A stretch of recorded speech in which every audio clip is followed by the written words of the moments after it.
If you think that starting an online business would be too hard, too expensive, or that you would need years of experience, well, think again, because in today's video, I'm going to be revealing the top 2 easiest businesses to start online that you can do with 0 experience and 0 budget, and that you can start earning from right away. I've also picked the 2 that have some of the highest earning potentials, especially for things that you can do with no experience. So whether you are broke, just getting started, or you're just looking for a side hustle that has the potential to turn into a full-time source of income for you, then keep on watching, because I'm going to show you how to start making some real money online. Okay, let's get to it. Okay, so the first of these 2 jobs, I don't care what anyone says, freelancing has got to be the fastest way to start making real money online. So freelancing is basically offering your services to other people. This could be writing services, it could be graphic design, web design, etc.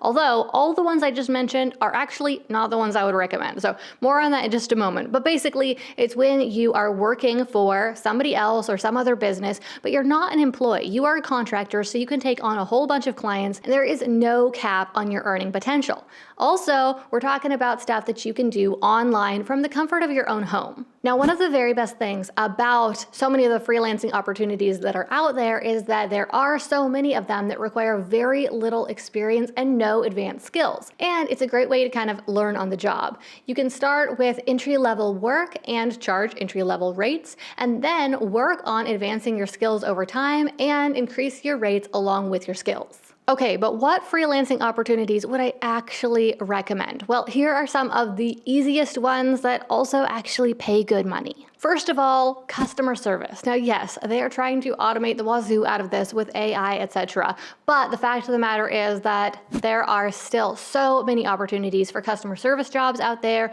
All sorts of companies, big and small, hire real people to talk to their customers. And many of them have no interest in automating with AI because they want that personal touch for their premium services or products especially. I know that I personally, with my small business, have hired dozens of customer service people over the years, and that's just with my tiny business. You know, there are all these huge companies that hire thousands of customer service people every year. So there are tons of opportunities if you want to get started as a freelance customer service specialist. But if that's not your jam, then here's another option for you: executive assistants. So this is where you are the personal assistant to a professional. And what's really cool is that it used to be that you had to go and sit in an office to do this job, but today there are tons of executives who want online executive assistants. It's pretty easy work that any organized person who's a decent communicator can do, and it pays pretty well too. Most executive assistants earn between $25 and $50 per hour.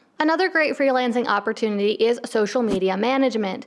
Now, while people are using AI more and more to generate content to post on their social media, they still need someone to decide what's going to be posted when, and to run the AI and to schedule the posts and all of that. Even if they're using an automated post scheduler also, somebody has to make those decisions. So they need somebody who knows social media, who understands basic marketing strategy, and again, somebody who's organized, and also somebody who is reliable and will make sure that stuff gets published on time. So if that sounds like you, then you might want to look into being a social media manager. Okay, and one more option for freelancing that still pays really well is tech assistants. So if you know any system really well, like let's say a certain email marketing system or a certain web design platform, or you know how to code, or not, because you don't have to know how to code to do a whole lot of techie things. These might seem like normal, easy skills to you, things that don't really make you feel skilled, but there are a ton of people out there who are just a bit older than you who maybe don't want to learn these new systems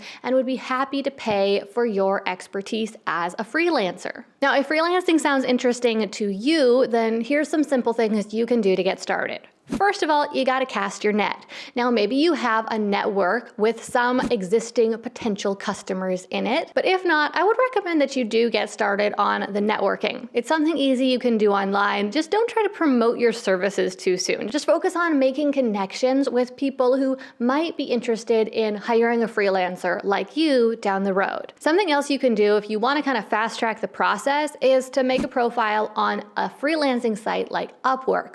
Now, when you're first starting starting out and you don't have any reviews yet, you definitely want to start with putting your rates pretty low and pitching a lot of jobs. Now, you're not going to earn much money right at first with your rates really low, but it's worth it to get the testimonials and the reviews that can enable you to more easily land clients later on, and that can enable you to be able to raise your prices. As you can see, making money as a freelancer can be really, really simple. But hold on, don't just go start freelancing right now, because I haven't told you about the second opportunity yet, and this one is even more profitable. If you have ever given someone advice, then congratulations, because you are already halfway there to becoming a coach or a consultant. Now, again, just like with freelancing, you might not feel like you have any advanced skills or knowledge that somebody would want to pay for, but chances are you are good at a few things in your life. Maybe you're really organized, maybe you are a great mom or a great dad, maybe you have gardening down pat. Whatever it is, you've got some skills, and there are people out there who would love to pay for your advice so that they can save themselves some time and some mistakes. So let me give you a few examples of some types of coaching or consulting that you might be able to do.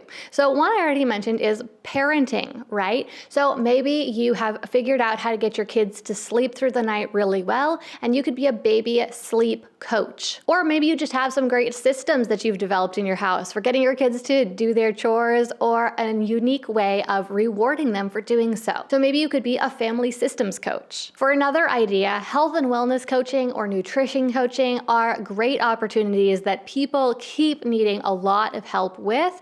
And if you can help them to lose weight or get more healthy or make better food choices, then that is something that many people out there are ready and willing to pay good money for. Now, on the more tech and business side of things, you could potentially be a tech consultant. So earlier I talked about being a tech freelancer. Well, if you were doing that, you'd actually be doing the work for your clients. But if you know some tech systems really well, you might just be a tech consultant and give them advice on how they can use their tech systems better and teach them how to do so. And one specific sub-niche of that is if AI has piqued your interest lately, you might be able to become an AI specialist or an AI consultant. I have several clients right now who have made this their niche, and they're doing quite well with it. And then one more great opportunity is to become a budget or finance consultant. You don't have to be a CPA or some other certified professional to be able to give people advice on their finances. You just have to be careful about how you label yourself and market your services. Now, regardless of what niche you choose for your coaching or your consulting, I would recommend that you start at the lower end of the range of rates that you could charge, just because it will be a little bit easier to get clients. But don't charge too little, because if you charge too little, it makes your services look cheap and like they don't work very well, like you don't know what you're talking about. So settle for a nice kind of mid-range, but on the lower end. So we're talking somewhere around like $100 per session. But then how do you find clients? Well, just like with freelancing, my top recommendation would be that you start with networking. You need to connect with people who might want those services. Now, when you find them, I would recommend that you offer them 1 to 3 free sessions. Now, again, the point here is to earn some testimonials and get some reviews for your services, and also to start getting more word of mouth referrals, because once you've helped one person really well, then they are likely to mention your name to a friend if that friend needs help with a similar thing. Now, I would challenge you that you probably already know a few people who you could offer these free sessions to, but you also will want to start networking so that you can find more potential clients. Now, another thing you'll want to do is set up a website. This makes you look a lot more professional, and it also gives potential customers, potential clients, a place where they can go to learn more about your services, get more interested, and contact you. And then finally, you can reach even more people on social media, of course. And this is a little different than the manual networking where you are trying to connect with individuals, but now you're trying to essentially build an audience. Now, one thing I would caution you against here would be to explicitly promote your services. I know you've probably heard that people won't buy if you don't sell, and that you should promote yourself and and that sort of thing.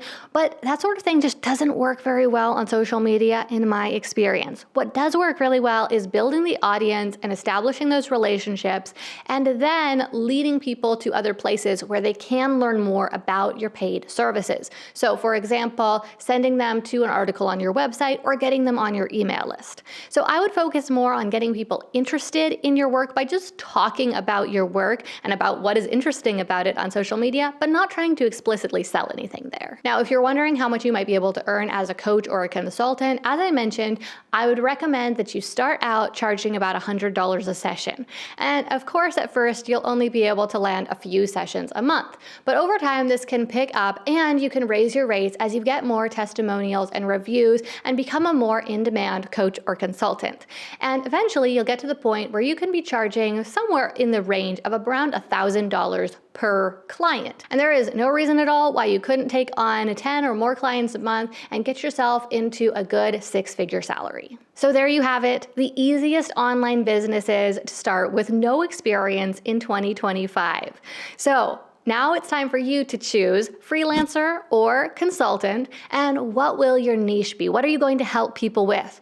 With those decisions made, you can get into the networking, start doing a few free sessions or some free work for some new clients, and start building your resume, getting those testimonials, and soon be working with paying clients and making good money online. Now, the very first thing I want you to do right now is just let me know in the comments which sounds more interesting to you, being a freelancer or being a coach. And it basically comes down to, do you prefer to work by yourself and do the work yourself, or do you prefer to teach other people? So let me know in the comments. Second thing is, I would highly recommend that you create a business plan, whichever opportunity you're going for. So check the description below for a link to my free business plan. It's called the easiest business plan ever because that's exactly what it is. It's just 6 pages long, fill in the blank style. There's even some videos that go with it. So grab that down below. Once you've done those 2 things, then check out this video right here about the fastest way to scale to 6 figures. But wait, don't click it yet. First, if you enjoyed this video and found it helpful, click that like button below to let me know.